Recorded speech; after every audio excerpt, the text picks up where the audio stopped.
It's fight week, and I'm looking forward to it. We got some moving parts, but I'm part of fight week. I'm coming in on the back end. Submission Underground coming to Portland.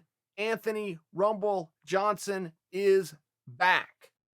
People keep saying, where's Rumble Johnson? When's Rumble Johnson coming back? Rumble Johnson is in Submission Underground, shown only on UFC Fight Pass, and he's coming back this Sunday. Oh, and by the way, he happens to be taking on Craig Jones, who is currently ranked number 3 in the world. In my own personal opinion, he is the very best grappler alive. So let's see how that comeback party goes. And I will tell you, people in the know keep looking at it and say, oh my gosh, Rumble's in for it. Rumble's in trouble. Rumble is a competitor. Rumble is never in for it. Nobody goes out there and kicks Rumble Johnson's ass. It simply never happened in his athletic career that has spanned over 4 weight classes, 2 world championship title fights, and a national championship from collegiate wrestling. Nobody's ever whipped his ass.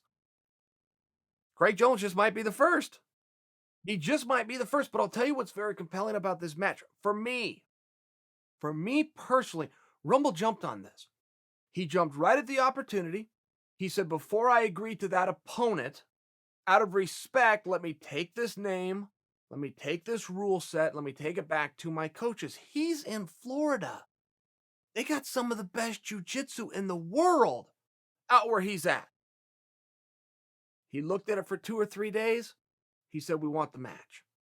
So somewhere within Craig Jones's game, within all of Craig Jones's championships and his gold medals and his plaque and his name and his DVD set and his rise and standing within the community, Rumble Johnson's highly qualified jiu-jitsu coaches looked at it and said, we'll take that match.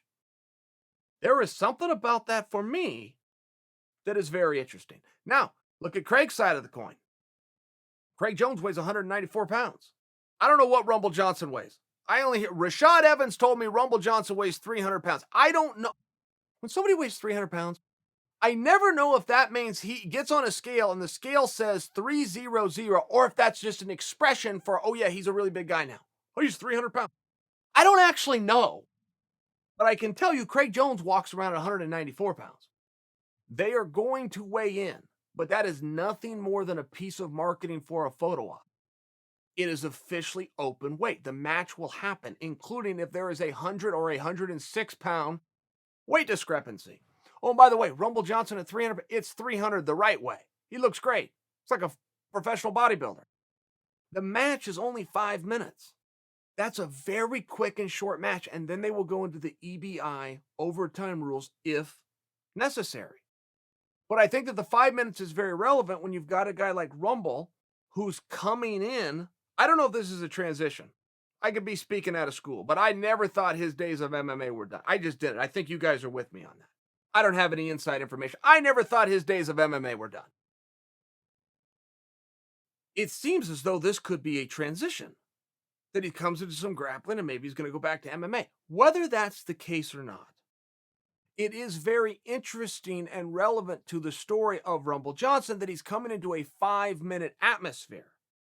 It's not like a guy coming back into a fight that could be a main event. If you're Rumble, he's probably going to have to come right back into a main event, 25 minutes, a minimum of 15, according to the unified rules. All of a sudden, you get fatigue, losing a step, timing. That stuff becomes very relevant. When you're looking at one sprint, 5 minutes, man, anything could happen in this match. Anything could happen. I would look at this as objectively as I know how to talk and tell you that Craig Jones is much better. He's done it before. He's won championships doing this skill set. Rumble Johnson has an incredible team. They sat down, they watched the tape before they agreed to the opponent. They saw something. I'm in. Co-main event. Fabiano Scherner in a rematch with Gabe Gonzaga. Now, Gabe Gonzaga, that's a little bit of a comeback as well. And you guys remember Gabe Gonzaga fought all the big head kick of Mirko Cro Cop. Is probably what he's most famous for. That qualified him for a world title fight against Randy Couture, but he's probably more famous for the head kick against Mirko, not only how it ended, but particularly that time. He left MMA, but he's been staying busy. A lot of people don't know that. He left the UFC, but he's been staying busy. He got back into some grappling competition. He's looking great, and he got called out. Fabiano Scherner called him out. They've got some kind of a history. I don't know the whole story, but these guys met up somewhere along the way. They both won a whole bunch of world championships, but when they met up, Gabe got the jump on him. Fabiano has always wanted that one back. He's going to get that one back on Sunday.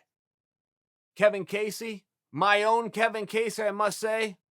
Ultimate Fighter 17, season 17. Kevin Casey's coming in. He's taking on Micah Brakefield. That's going to be a great match.